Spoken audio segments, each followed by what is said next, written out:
Welcome to Your Science, everybody. Let's talk for a little bit about glaciers. Now, this is going to be an assignment that I don't think everybody's going to have time to do. So, if you're doing this, it's because you're doing great in class. I really appreciate that. Um, and I'll figure out a way to, if you do this, like add some points into something, and you're going to do great. So, check it out. Now, in a normal regions here, this would be critical. We definitely would be doing this. And what I usually do is when we talk about glacial features is give everybody a glacial feature. They all do a little research, do a little slideshow, and we do a quick round robin presentation. Because there's a lot of different things we got to look at. There's a lot of different formations we got to look at, and it can be a little overwhelming. Now this year, because of all the COVID situation, what is likely going to be a lack of a regents or some kind of watered down regents.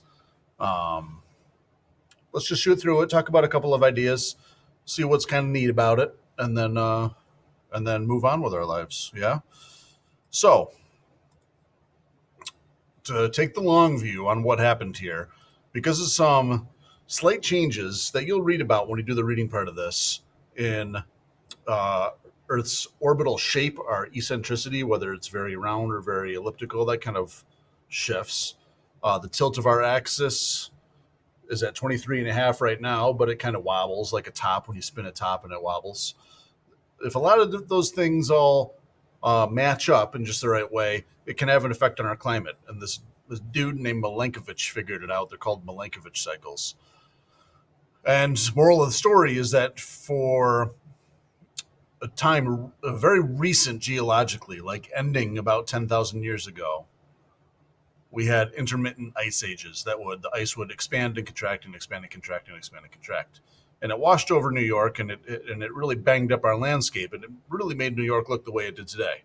Now, if you were paying attention back in our landscapes lab, I should ask you as a question, though I can't hear your answer through YouTube. What are the major factors that determine your landscape? And if you're thinking, and you get to what I told you was the climate affecting the top and the bedrock affecting the bottom, climate and bedrock being that combination, you're right.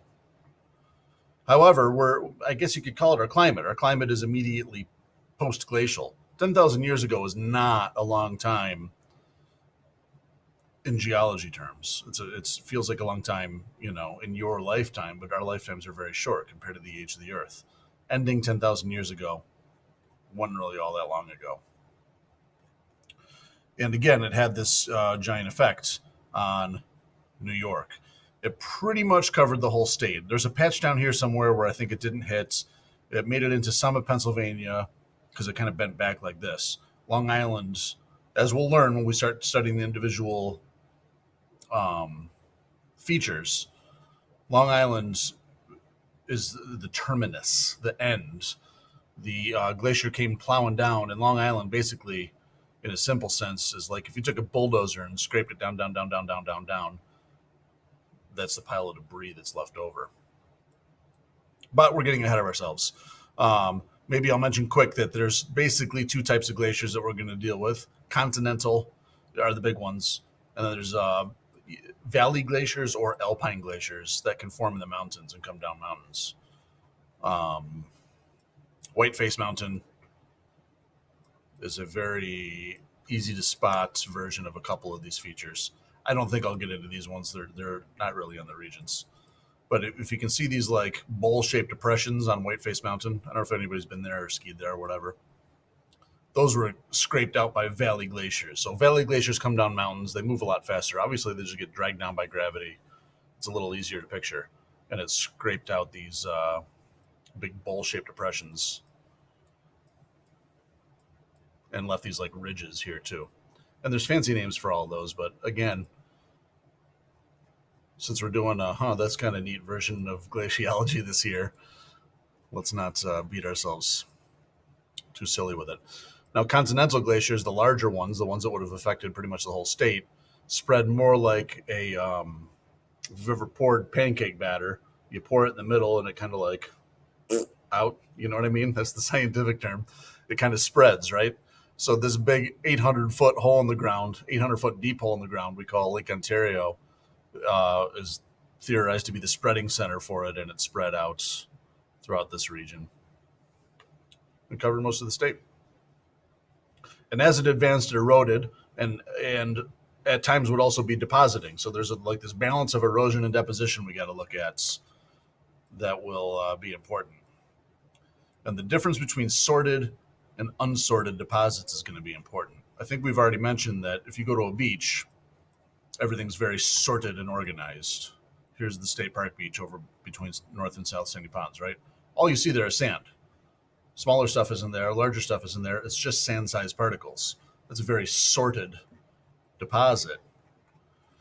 Whereas when we look at a glacial one, like Long Island, like the terminal moraine down here, it pushes everything down from boulders down to clay, and when it melts, just leaves it. So you end up with an unsorted deposit. And that's really one of the key things that the regions will go after. I'll make sure there's one of those questions, a couple questions about some of the features, and again, we'll take it easy. Thanks for all your hard work and making it this far. We'll do I think I'll do a separate video for the features, and then there's a little reading, and I'll do like a little quiz. The quiz is going to involve a little Google Earthing, and you guys are going to help me experiment with that to see how it works. I played with it a bit, and I think it should work fine. I'm going to create a landscape tour, make it part of the assignment, and you guys should be able to grab it, put it into Google Earth, and play with it. And if it all crashes and burns, then thank you for helping with the experiment either way. I see that it didn't work. All right, so we'll go with that. We'll say good luck, and I'll try to keep everything pretty light and informal. Don't panic about this one. Again, you guys wouldn't be doing it if you weren't already doing great. All right, we'll talk to you soon.